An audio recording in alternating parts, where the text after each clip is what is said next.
Bismillahirrahmanirrahim, tuan-tuan puan-puan. Beberapa isu yang saya rasa kita patut ingat sedang kita nak convert teaching kita kepada e-learning ni. Pertamanya, saya dapati waktu saya buat prepare e-learning ni dan mentang-mentang boleh upload semua benda, PowerPoint, PDF, semua-semua, saya rasa syok upload. Uh, kita kena fikirkan juga masa ya, learning time untuk students nak digest, nak baca, nak buat, nak fahamkan, nak pause dulu, pergi buat kopi, datang balik, nak buat notes dan sebagainya. Jadi ada beberapa isu. Nombor satu, MQA telah keluarkan garis panduan ya, panduan pengendalian program pendidikan tinggi semasa dan pasca Perintah Kawalan Pergerakan COVID. Maknanya semasa MCO dan selepas MCO macam mana nak buat. Dan apabila dia sentuh tentang SLT,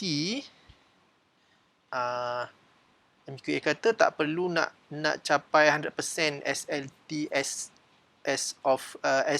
in face-to-face teaching. Boleh sekurang-kurangnya 70 hingga 80% keperluan SLT boleh dipertimbangkan oleh PPT sebagai telah memenuhi keperluan kredit. So that's number one. Number two, kita kena be aware setiap teaching learning activity yang online tu dia ada SLT dia juga.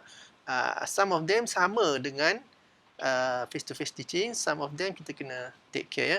Oleh itu saya nak rujuk the one guideline yang dikeluarkan oleh UM.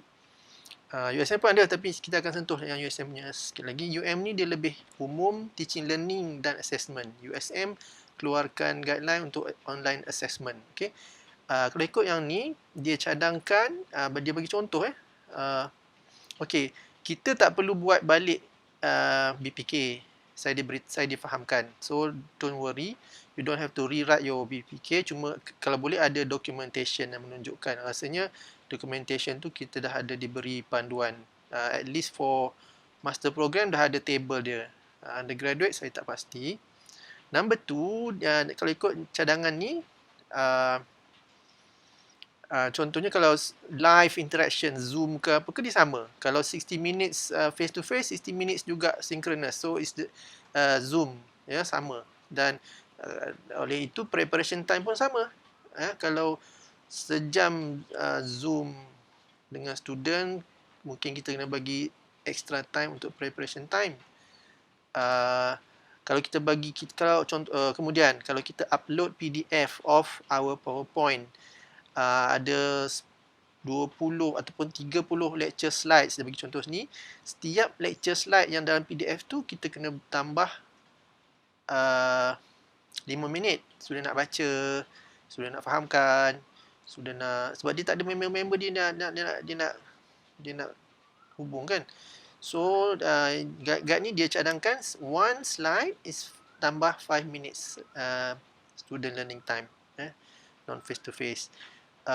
Kalau kita bagi media based assignments, dicadangkan kena kali 3. Kalau dia kena tengok YouTube 8 minit, kali 3, 24 minit kita kena bagi. Dan so on and so forth. Tuan-tuan boleh tengok contoh kat sini, ya, assignment dan sebagainya. Untuk assessment,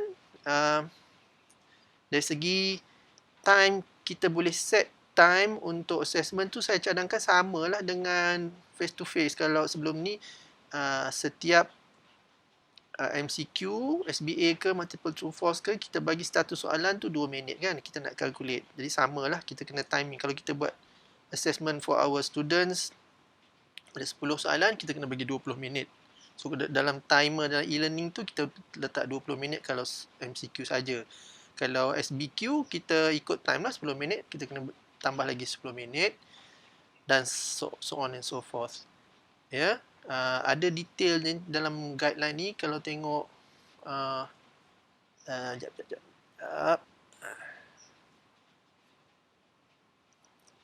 Kalau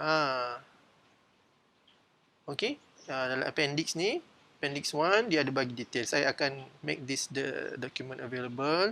live interaction, macam mana nak multiple berapa dan sebagainya. Tapi tak perlulah tepat sangat, macam kita tengok tadi 70 to 80% pun okey. Roughly lah, tak perlulah nak ikut. Cuma kita kena be aware that we cannot just simply upload documents and expect them to read tanpa mengira masa dia orang nak go through, nak digest dan sebagainya. Alright. And thirdly, our guideline yang dikeluarkan oleh CDAE ada juga bagi time guide untuk assessments. Alright. So kalau dicadangkan, kalau written assignment 1000 perkataan, kena tambah preparation time. Keseluruhan written assignment tu kena bagi 5 jam. Okay, kalau ada projek dia kena buat record video ke apa ke, kita bagi masa sejam dalam dia kena prepare sejam, dia kena present sejam. Ada ke present sejam project assignment ni. Kita kena bagi around 5 hours lah altogether lah. Kemudian kalau dia kena online oral examination, altogether I think the whole session is 1 hour. Kita kena assume preparation time is 3 hours. Okay. So dia kena present sejam, 3 jam lebih kurang macam itulah ya. Kalau buat MCQ sejam, dicadangkan preparation time 3 jam. Quiz pun quiz 1 hour quiz, 1 hour preparation time. So 1 hour ni can be 30 multiple choice questions ataupun accordingly lah. Kalau semua SBA mungkin ada 6, SBQ ada 6 dan so on and so forth. Cuma kena ingat ada preparation time which makes up the total SLT. Just be aware of that supaya students tak overloaded. Walaupun online tapi dia kena banyak baca, kena banyak buat benda, tak sempat juga. Thirdly, kita ada bagi guide untuk vetting ya. Ini ada bagi contoh macam mana nak convert face to face to online assessment. Kalau ada masa boleh tengok. Right? Tak payah ikut 100% ya. Dan chapter 5 ni ada diberikan procedures and guidelines for online exam vetting and online examination. I suppose each PTJ akan keluarkan arahan untuk standardize the vetting procedure. Online vetting ni saya rasa kita perlu sedikit flexibility dan beri contohnya PPSP, kita bagi tugas kepada setiap department. Wallahualam, saya pasti akan ada arahan daripada pejabat akademik tentang nak standardize vetting procedure. But worth going through this CDAE guideline ya. Dia ada beri beberapa contoh vetting dan sebagainya. So itulah 3 perkara dari segi SLT dan isu-isu yang bersangkutan dengan teaching learning dan juga assessment. Terima kasih.